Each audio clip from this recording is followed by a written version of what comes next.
Hey guys, welcome back to our channel and this is Kalpana Yadav. तो guys, last video में हमने क्या पढ़ा था? फॉर्मल चार्ज निकालना सीखा था, हेप्टिसिटी सीखी थी और उसके बाद में न्यूट्रल मेथड और आयनिक मेथड से क्या निकालना सीखा था? Electron contribution of ligands. Okay, तो गाइस कुछ लिगेंड्स हमारे पास में और बचे हुए हैं, उनको हम डिस्कस कर लेते हैं यहाँ पर। उनमें भी हम एक बार देख लेते हैं कि न्यूट्रल मेथड से निकलने वाले इलेक्ट्रॉन्स कितने आने वाले हैं। क्यों? क्योंकि जब भी हम 18 इलेक्ट्रॉन्स रूल फॉलो करते हैं या फिर इलेक्ट्रॉन्स को काउंट करेंगे, तो गाइस यहाँ पर हम कुछ एग्जांपल्स और देख लेते हैं जिसमें हम इलेक्ट्रॉन का कंट्रीब्यूशन निकालने वाले हैं। उसके पीछे रीजन ये है, ऑर्गेनोमेटेलिक केमिस्ट्री डिपेंड है किस पर? टोटली लिगेंड्स पर। कोऑर्डिनेशन केमिस्ट्री की बात करें या ऑर्गेनोमेटेलिक केमिस्ट्री की बात करें, टोटली डिपेंड्स अपने लिगेंड्स पर। तो अच्छा होगा हमारे लिए जितने ज़्यादा एग्जाम्पल्स मैं आपको करवा सकूँ, बता सकूँ, तो आपके लिए बेनिफिशियल होगा उनमें से इलेक्ट्रॉन कंट्रीब्यूशन देखना। एक बार इलेक्ट्रॉन कंट्रीब्यूशन निकल जाता है, अगर हमें इलेक्ट्रॉन कंट्रीब्यूशन का पता चल जाता है तो उसके बाद में हमारे लिए इजी है आगे ऑर्गेनोमेटेलिक केमिस्ट्री को पढ़ना। ओके, क्योंकि जब भी हम देखेंगे 18 इलेक्ट्रॉन रूल फॉलो करता है कि नहीं, ये सब चीज़ भी हम चेक कैसे कर पाएंगे? जब हमें किसी स्पेसिफिक लिगेंड का पता हो कि ये कितने इलेक्ट्रॉन्स डोनेट कर सकता है। ओके, तो गाइस यहाँ पर मैं कुछ और एग्जांपल्स लेके आई हूँ। बाकी जो एग्जांपल्स रह जाते हैं मैं आपको असाइनमेंट्स के थ्रू सॉल्व करवाने वाली हूँ। ओके, वीडियोस में असाइनमेंट्स के थ्रू हम उनको सॉल्व करेंगे। तो गाइस, अगर आप इस चैनल पर नए हैं तो सबसे पहले तो आप चैनल को सब्सक्राइब कर लीजिए और साथ ही साथ बेल आइकन पर प्रेस करना भी बिल्कुल मत भूलना, क्योंकि जो भी नई वीडियोस आने वाली है उसकी आपको अपडेट मिलती रहेगी और हम जो भी लेक्चर आपको देंगे वो आपके लिए काफ़ी बेनिफिशियल रहने वाला है। ओके, तो जो भी जेम एस्पिरेंट्स है या फिर नेट के एस्पिरेंट्स हैं उनको ज़रूरी है आज की वीडियो देखना। जो आज ये पहली बार वीडियो देख रहे हैं, आप पहले जाकर के, मैं पहले भी 2 वीडियो अपलोड कर चुकी हूँ, उनको जाकर देखिए, उसके बाद में हम इसको कंटिन्यू करेंगे। ओके, तो चलिए शुरू करते हैं हम आज की वीडियो के। तो अपने पास में है लिगेंड पिरिडीन। देखिए, पिरिडीन हो सकता है आपको डायरेक्ट इस तरह से लिख के दे दे पिरिडीन, ठीक है। अगर इस तरह से लिख के दे दे तो हमें उसमें इलेक्ट्रॉन कंट्रीब्यूशन देखना है, तो हम कैसे देखेंगे? अगर ऐसे आ जाता है तो बहुत ही अच्छी बात है, हमें बहुत इजी हो जाएगा इलेक्ट्रॉन कंट्रीब्यूशन निकालना। बेसिकली क्या है, आपके पास में कोई बेंजीन रिंग जैसा कोई आपके पास में कंपाउंड है, मतलब कि इसके पास में है डबल बॉन्ड्स, ठीक है, और साथ ही साथ नाइट्रोजन रखता है लोन पेयर ऑफ इलेक्ट्रॉन। अगर आपने लोन पेयर ऑफ इलेक्ट्रॉन और इससे पहले वाली वीडियो में मैं आपको बता चुकी थी, जब भी हम फॉर्मल चार्ज कैलकुलेट करते हैं तो अगर आपको पाई बॉन्ड दिखता है या फिर लोन पेयर ऑफ इलेक्ट्रॉन दिखता है, इन दोनों का मतलब होता है कि फॉर्मल चार्ज जो अपना आएगा वो कैसा होगा? 0 होगा। तो इसका फॉर्मल चार्ज निकल के आया है 0। अब आगे देख लेते हैं इसका। ओके, अब इसमें न्यूट्रल मेथड से ही हम आगे कंटिन्यू करने वाले हैं, आयनिक मेथड को हम यूज नहीं करेंगे। यहाँ पर कितने इलेक्ट्रॉन कंट्रीब्यूट कर रहे हैं, तो यहाँ पर देखिए नाइट्रोजन है। बेसिकली कोई भी एटम हो या फिर कोई भी लिगेंड हो, वो डोनर लिगेंड कब बनता है? जब सबसे पहले उसका खुद का ऑक्टेट कंप्लीट होता है, ठीक है। पहले वो खुद का ऑक्टेट कंप्लीट करता है, इलेक्ट्रॉन्स गेन करता है, उसके बाद में ही इलेक्ट्रॉन्स देता है। ये चीज़ भी ध्यान रखने की चीज़ है। तो नाइट्रोजन जो है, नाइट्रोजन रखता है अपने पास में एक लोन पेयर ऑफ इलेक्ट्रॉन जो मेटल के साथ में कोऑर्डिनेट बॉन्ड बना रहा है, ठीक है। मेटल के साथ में कोऑर्डिनेट बॉन्ड बना रहा है, मतलब 2 इलेक्ट्रॉन्स की यहाँ पर शेयरिंग हो रही है। अगला एग्जांपल अपना, इसमें भी फॉर्मल चार्ज अगर हम देखते हैं, फॉर्मल डाइपिरिडीन की अगर हम बात करते हैं तो इसमें भी फॉर्मल चार्ज देखते हैं तो इसमें 0 आता है। साथ ही साथ जब हम इसका इलेक्ट्रॉन कंट्रीब्यूशन निकालते हैं न्यूट्रल मेथड से, तो देखिए ये नाइट्रोजन और ये नाइट्रोजन दोनों मेटल के साथ में, एक ही मेटल के साथ में कोऑर्डिनेट बॉन्ड बना रहे हैं, मतलब टोटल 4 इलेक्ट्रॉन की यहाँ पर शेयरिंग हो रही है। ओके, अब एग्जाम्पल अपना DMPM। बेसिकली सबसे पहले तो हमें DMPM स्ट्रक्चर ड्रॉ करनी आनी चाहिए। तो इसका नाम क्या है? इसका नाम है डाइमेथिल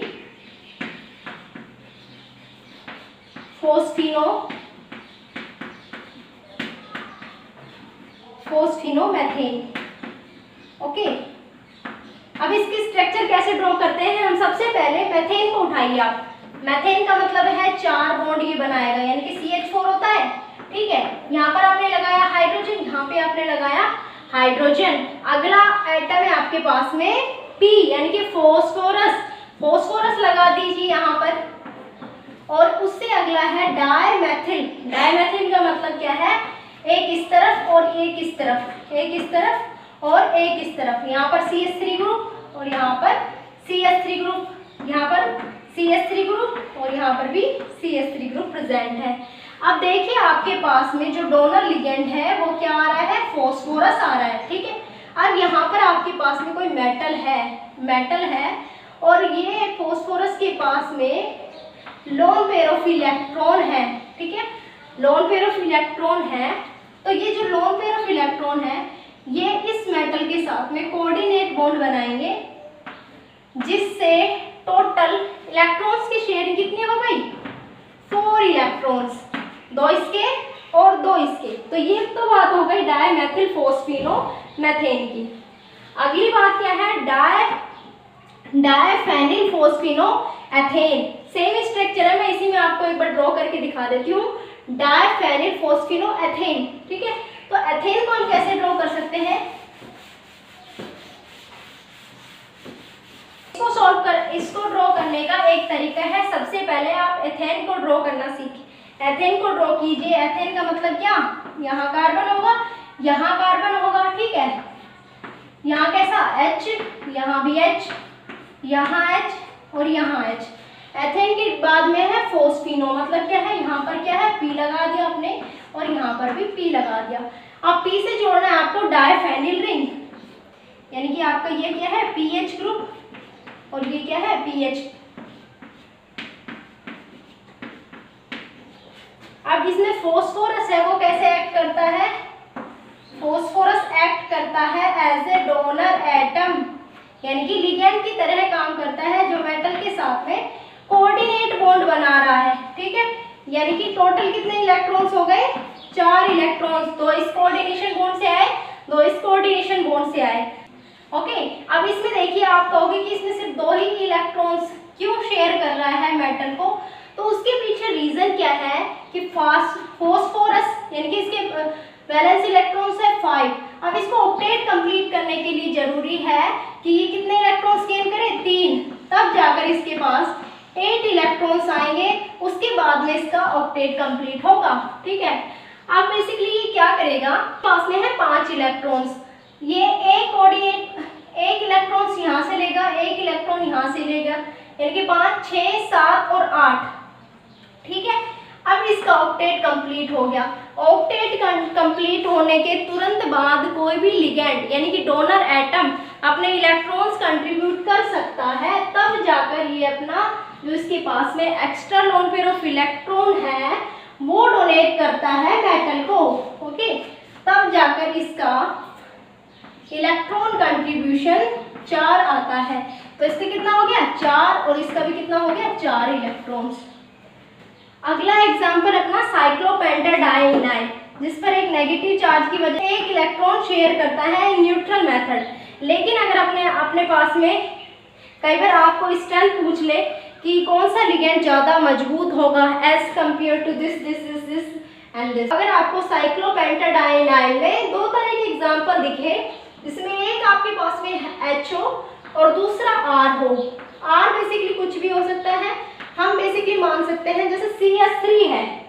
ठीक है, तो इनमें से आपसे पूछे कि कौन सा ज़्यादा अच्छा लिगेंड होगा, ज़्यादा पावरफुल लिगेंड होगा, तो उसका आंसर होगा जो मेथिल ग्रुप रखता है वो साइक्लोपेंटाडाइनाइल ज़्यादा अच्छा लिगेंड होगा। उसके पीछे रीज़न क्या है भैया, CH3 है। CH3 का मतलब क्या है, प्लस I इफेक्ट, यानी कि इलेक्ट्रॉन डोनेट कर रहा है रिंग को। ठीक है, इलेक्ट्रॉन डोनेट कर रहा है, जिसकी वजह से यहाँ पर क्या है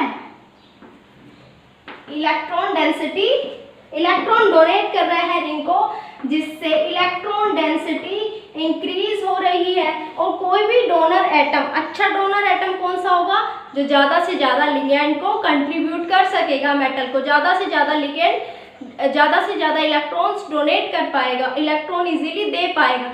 तो इसकी कंपैरेटिवली ये वाला साइक्लोपेंटाडाइनाइल ज़्यादा अच्छा होगा। क्योंकि इसकी इलेक्ट्रॉन डेंसिटी ज़्यादा है। ओके, तो गाइज अपना हेप्टिसिटी से रिलेटेड मैंने एक और एग्जांपल लिया है, उसमें हम देख लेते हैं कि कौन से लिगैंड को हम ज़्यादा प्रायोरिटी देंगे। तो एक बात हमेशा याद रखना, हेप्टिसिटी में हेप्टिसिटी 1 हो गई, जैसे 2 हो गई, 3 हो गई, 4 हो गई, 5, तो जो भी लिगैंड सबसे ज़्यादा हेप्टिसिटी शो करेगा, मतलब जैसे कि वो हेप्टिसिटी 1 भी शो कर सकता है, हेप्टिसिटी 6 भी शो कर सकता है, तो वो हमेशा प्रायोरिटी देगा किसको, 6 को ज़्यादा प्रायोरिटी देगा। यानी कि उसमें जो लिगैंड होगा वो स्टेबल किस में होगा, किस फॉर्म में होगा, जिसकी हेप्टिसिटी सबसे ज़्यादा होगी। तो मैंने एक एग्जांपल लिया है आपके सामने साइक्लोऑक्टाटेट्राइन का, ठीक है। बेसिकली साइक्लोऑक्टाटेट्राइन अपने सामने कुछ इस तरह की हेप्टिसिटी रखती है। जब भी अगर एग्जांपल्स के थ्रू मैं आपको समझाना चाहती हूँ कि अगर सिर्फ ये इलेक्ट्रॉन पार्टिसिपेट कर रहे हैं किसमें, मेटल के साथ बॉन्डिंग में, तो इसकी हेप्टिसिटी 2 हो जाएगी। और अगर इस तरह का हम साइन बनाए, यानी कि 1 2 3 4, ठीक है, अगर 4 एटम मेटल के साथ में बॉन्डिंग, 4 एटम मेटल को अपने इलेक्ट्रॉन कंट्रीब्यूट कर रहे हैं, तो इसका मतलब 4। साथ ही साथ हम किस तरह से मान सकते हैं, कुछ इस तरह से अपना हो सकता है 1 2 3 4। ओके, अब इसमें क्या है, ये वाला यानी कि इस वाले डबल बॉन्ड को आप छोड़ दीजिए और इनका कंट्रीब्यूशन करा दीजिए किसके साथ में, मेटल के साथ में, तो इसकी हेप्टिसिटी हो जाएगी कैसी, 6। और इसकी कैसी थी देख लीजिए एक बार, मैं बता देती हूँ अलग से भी, 1 2 3 4, तो ये 4 एटम 1 2 3 4 ये हेप्टिसिटी रखते थे 4, ठीक है। साथ ही साथ जब हम हेप्टिसिटी को कंटिन्यूसली बढ़ाते जाते हैं यहाँ पर, यानी कि ये ऑल ओवर जितने भी डबल बॉन्ड है, जितने भी डोनर एटम हैं, वो मेटल के साथ में, वो मेटल को इलेक्ट्रॉन कंट्रीब्यूट कर रहे हैं, तो इसका मतलब हो गया इसकी हेप्टिसिटी कैसी हो जाती है, 8, ठीक है। तो ये हो गई थी हेप्टिसिटी के बारे में, जिसमें कहेंगे कि हम हेप्टिसिटी 2 को सबसे कम मानेंगे, जब हेप्टिसिटी 2 को प्रायोरिटी हम सबसे कम देंगे, उसके बाद में हेप्टिसिटी 4, उसके बाद में हेप्टिसिटी 6 और उसके बाद में हेप्टिसिटी 8, यानी कि सबसे ज़्यादा हेप्टिसिटी 8 को हम वैलिड मानेंगे। अगर हमने अलग से उसमें लिखी, उसमें मेंशन नहीं की है, तो हम कहेंगे कि इसकी जो हेप्टिसिटी वो कितनी है, 8 है। ओके,